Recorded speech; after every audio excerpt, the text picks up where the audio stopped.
looking back now, I know you're enjoying the fruits of that synergy, of his labor, of the ideas of the give and take. Looking back now, would you have done anything differently? Would you have maybe talked to him a little bit more, ask him for more time for the kids? Because now he said that he wishes he had spent more time when the kids were growing up. I probably did ask for more time, but never got it. I'm sure I complained a little bit, but I think just a little bit. Yeah. I'm not a big complainer.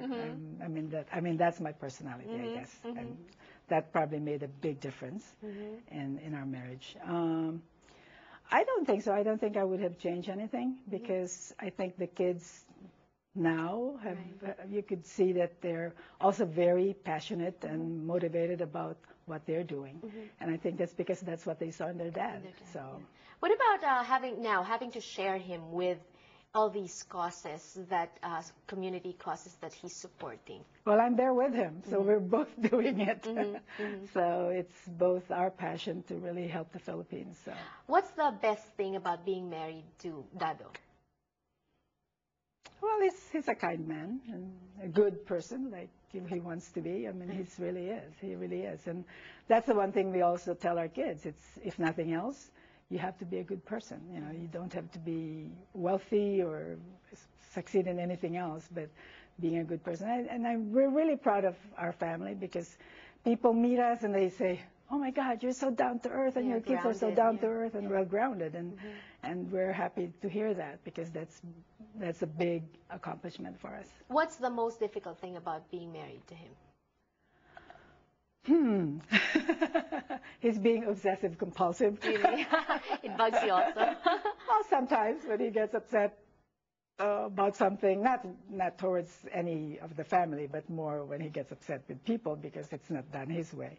But you know, we work with that. I've interviewed Lloyda Lewis before, and this is I got a lot. I took a lot from that interview, and one of the things that I remember she said was, as a wife, because she took a back seat as well, and she said as a wife, she had to really take care of her husband.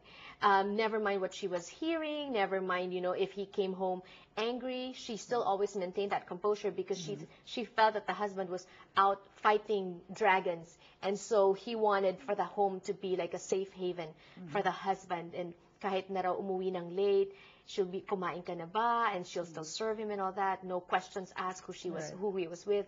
Were you like that? Would you advise that to people? Yeah, I mean, like I said, I was his biggest supporter probably in what he was doing and what he was trying to do. And so you're just there. I really didn't see myself as a servant or anything like that. It's just that we were in it together. It's a partnership, and you support your partner. Right. And so what would you say to wives out there that are probably going through the same thing? Their husbands are away, their husbands are always working. Right. Well, that's one thing that you'll find in Silicon Valley. The divorce rate is pretty high, and that's because the spouse, whether it be the woman or the man, doesn't really have,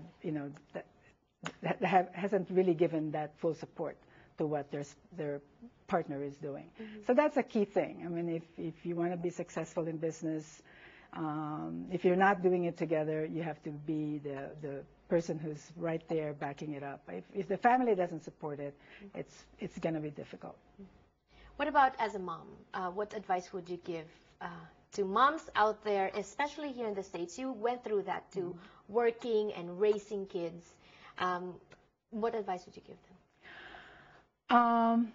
Just be a loving person. I think our kids got a lot of that, and I can see that, giving that to their kids now. I mean, we have 6 grandchildren, and I can see how caring and loving my kids are to their kids. And the best thing about family?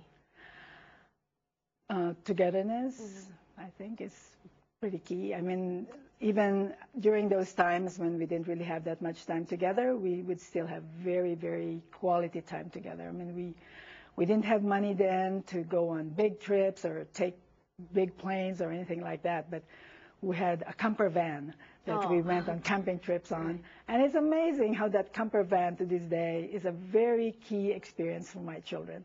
And my two Despite sons the planes. yes, the two sons are now trying to find a camper van for their own families to buy and experience what they have experienced. So it's that quality time, I think, that's key. Well said. Thank you so much. Thank you.